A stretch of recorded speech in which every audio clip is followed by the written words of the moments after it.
All right. Go ahead.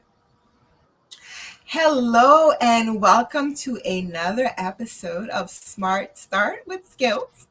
And I'm the director of Skills, Julia Bally, and here with me is. My name is Tracy V. Allen, and I am one of the co-founders of Skhillz.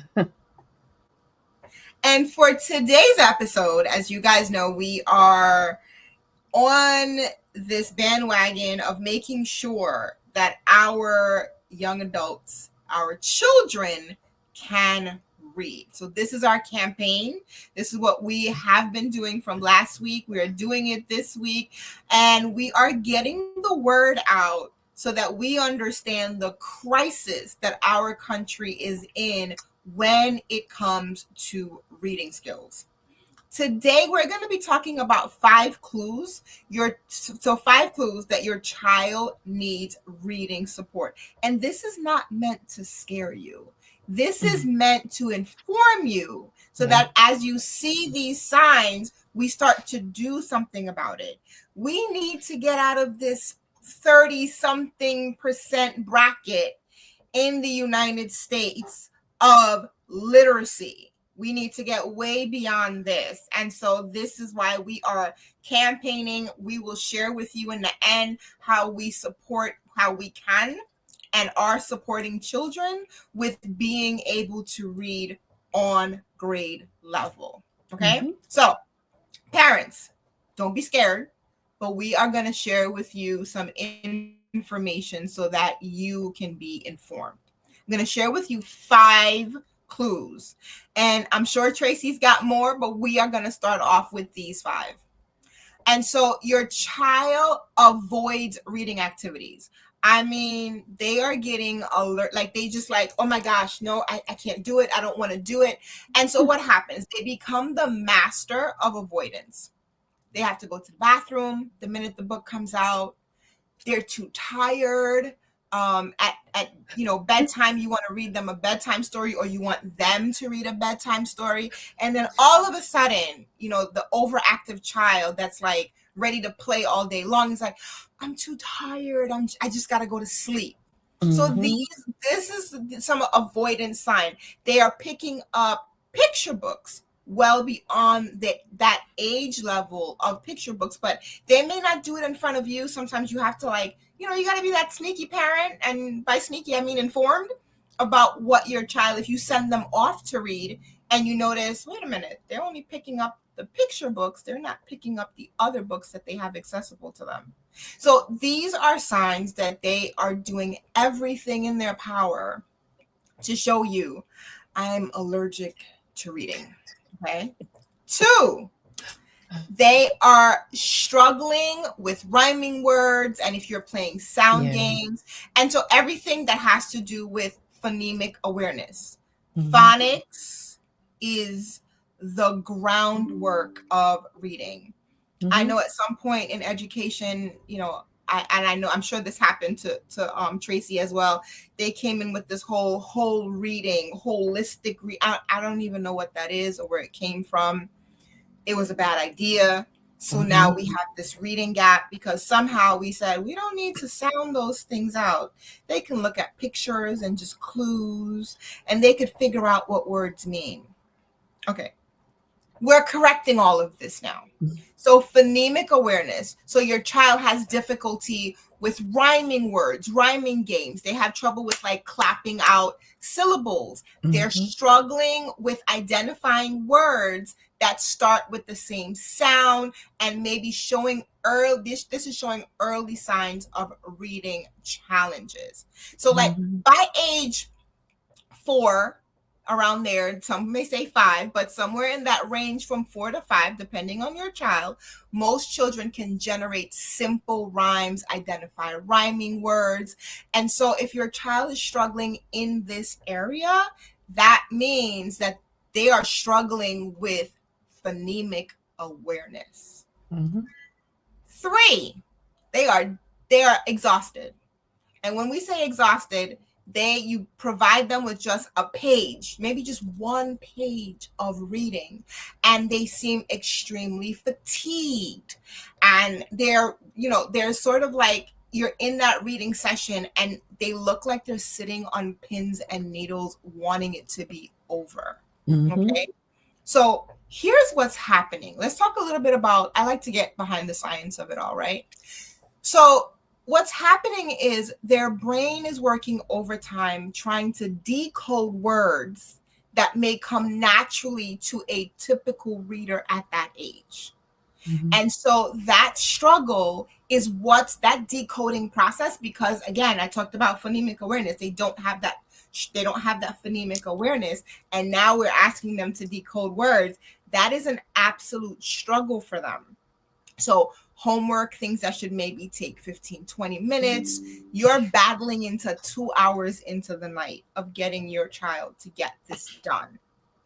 That is a sign that they're actually exhausted and fatigued Mm-hmm. with reading because they don't have the phonemic awareness. They're unable to decode words, and this creates that fatigue within them. Four, they have strong verbal skills and they can fool folks, because I've had lots of those kids in my classroom, but they have Mm-hmm. weak writing skills.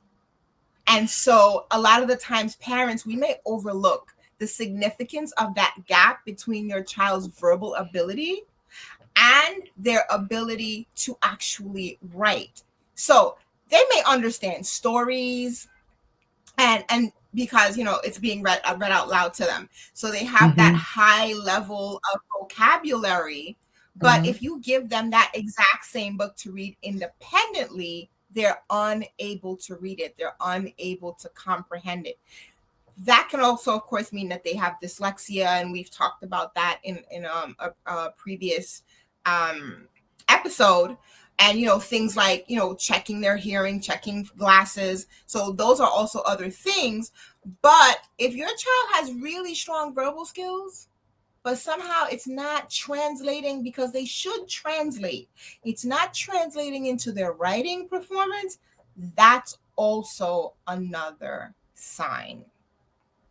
And so the I like last that one because that's one that a lot of teachers and parents alike don't catch, right? That last one definitely is because, like you said, I've had kids well spoken, vocabulary on point, right? But they cannot string two words in a sentence, a written sentence, to save their lives.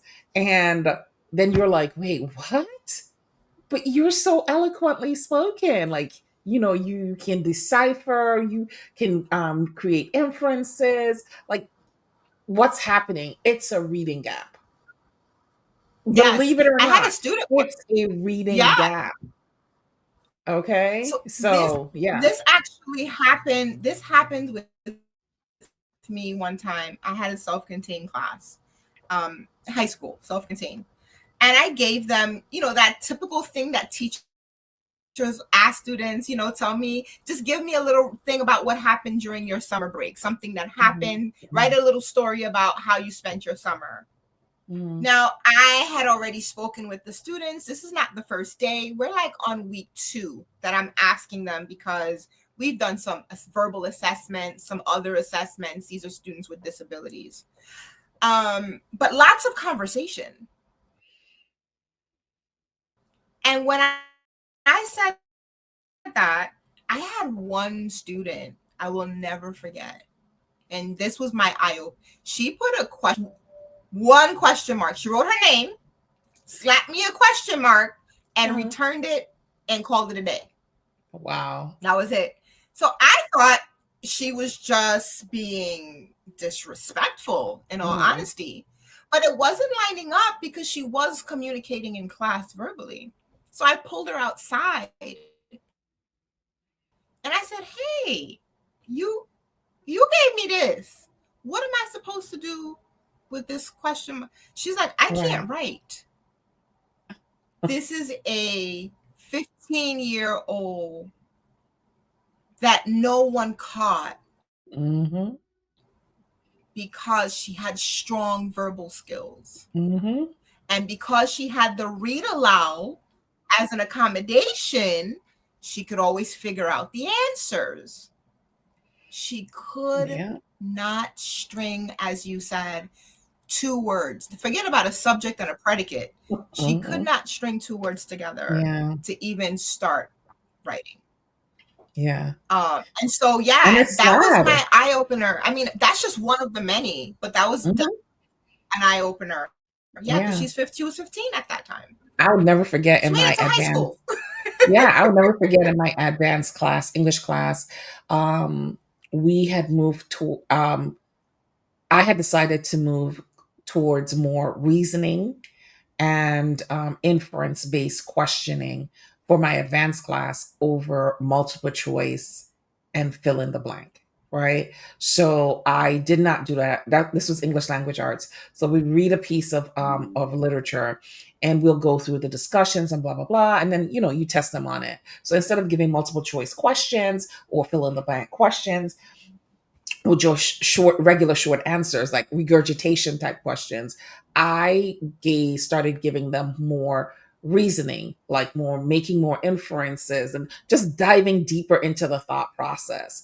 And the student who was supposed to be valedictorian that year, that was a graduating year, for the class I was teaching, came to me one day in tears, and she says to me, Miss Allen, you're going to have to stop giving those types of questions. I don't mean to laugh, but it was so funny in the time. Like, she's telling me how to teach my class, right? And I was like, excuse me? She was like, I can't do this. And I have to be valedictorian. And I'm like, well, we're going to have to work on getting your reasonings up. She was like, I cannot be anything less than valedictorian. Do you understand? These questions are crazy. And I need you to stop. Yeah. I was like, wait, what? Yeah. So if you asked her any regurgitation type question, bam, she got it. Right.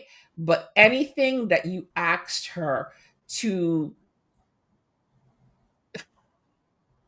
think about, to give you to read between the lines and come up with some inferences and some deductive reasoning, that she could not do those questions. And she goes, how is it going to look that you're the only class that I pass and I have to pass English? So you she was know? your perfect recal. Yeah. So I'm just saying that Wow. kids could be smart. They could be valedictorians, they could be salutatorians, but it does not mean that they themselves do not have a reading gap. Because again, reading is an onion, it is very, very layered. I really want you guys to understand that reading is not just about calling words. Okay? It is not. There's so much that goes into reading beyond the ability to call the words, to be phonemically aware, to be able to decode the words, to be able to read the words, and to be able to read the words with feelings. That is just one component of reading. But then you have all of the other things that a lot of people are not able to do, a lot of kids are not able to do. So Mm-hmm. when we get them to the point where they are reading on grade level, yes, some of those components are going to be in that reading comprehension boot camp, but then we want to still take them, make sure that we fill all those other gaps that we have talked about, right? Being able to write, being able to make inferences, being able to reason, do deductive reasoning, being able to summarize what has been read, right? Mm-hmm. Being able to find the main idea and supporting details of what has been read, right? Understanding in the writing component how to write a thesis statement, how to write a good hook, because nobody's reading beyond that. Because when you're doing your standardized tests, which are still a thing in almost every state, these are Yes. all things that encompass that English language arts component of taking that test. And most of Yeah. you want your kids to go to college. When they take that college entrance exam, for the colleges that still have that, or they go to do their SAT or their ACTs. These are going to be skills that they're going to need to have in order to pass every aspect of these tests. Mm-hmm. Okay. So I know I'm on a tangent, but I'm going to wrap it up now. We Well, are having. let me Oh, share number 5 first before you wrap it up. oh, Let me okay. I'm share sorry. at I'm least sorry. Go yeah. ahead. Yeah, no, it's fine. It's fine. I promised 5, so I want to make sure I share 5. And so this one is more of a physical sign that parents may overlook. They may not notice it immediately when their child is struggling. So children who may frequently lose their place while reading, or Mhm. they're still tracking. So as when they're toddlers, or sort of like that pre-K age, we teach you how to track reading With with your your finger. finger. Yeah. Okay. And that is a viable skill to support you with understanding that left to right movement and all the other components that come along with the process. However, they should be moving beyond the using the finger from left to right to actual reading. And things like they're complaining that the words are moving or their eyes are blurry, and like I said, that could be reading, that could be glasses, that may be a simple Mhm. fix. They're rubbing their eyes excessively, and they're Mhm. reporting of headaches during or after reading. So these are Yeah. physical signs that we may just take as, oh, they're just being kids, or every Mhm. single. But if they have this every single time, you may have designated reading time, or sometimes they have that nervous tension of like bouncing their legs or tapping, Mhm. and they're like, and so you can call it avoidance, but they're showing it as actual physical stressors of reading. Okay. Mhm. And so parents, what we want you to do is we want you to go with your instincts and not ignore the signs. If you Right. see the signs, trust your instinct as the parent. And if you find out that your child is reading great, like Tracy shared that with her mom in the previous episode, thought that she wasn't reading and she's reading three grades above level, wonderful. But if not, now you found out that you need to take action with your child's teacher, some of the things that we've already mentioned, and then the very last component of what we offer that Tracy's going to wrap us up with. Okay. And I do want to add a few more, or at least one more. If your child is failing all of their subject areas, it's a reading problem. No kid fails all their subject areas. Mm-mm. That doesn't happen. Okay. There's usually a subject that a kid excels in. So if they're failing all of their subject areas, the core culprit is either a learning disability that has not been identified, right? Or they have a severe reading gap. Please keep that in mind. Please, please, please keep that in mind. There's no child out here just failing at life in school. That's not how that works.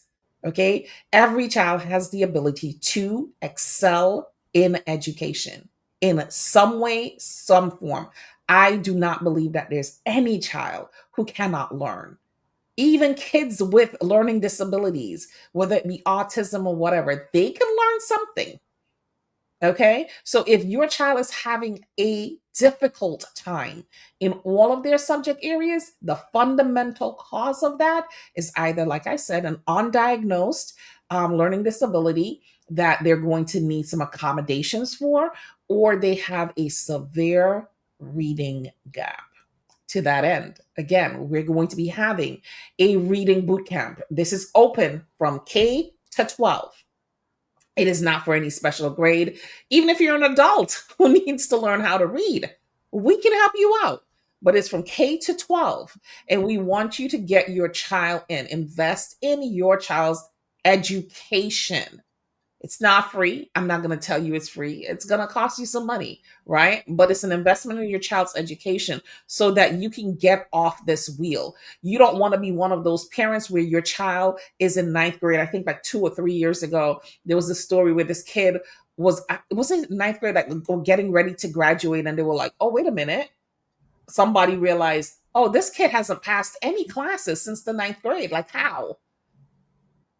Or the kid who just went to college and now suing the Department of Education because she can't read, and she graduated as, I think, salutatorian or something like that, at least in the top 10, and she cannot read.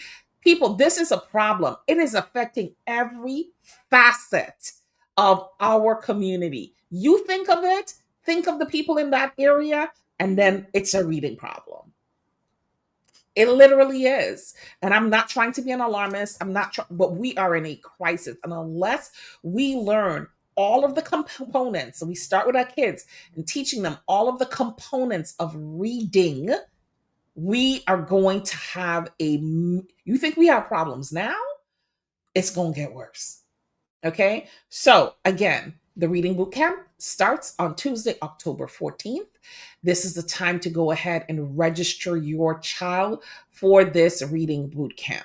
Okay. Again, we accommodate everybody from K to 12. We can even accommodate you if you are an adult. If you and your child need to be in here, that's fine.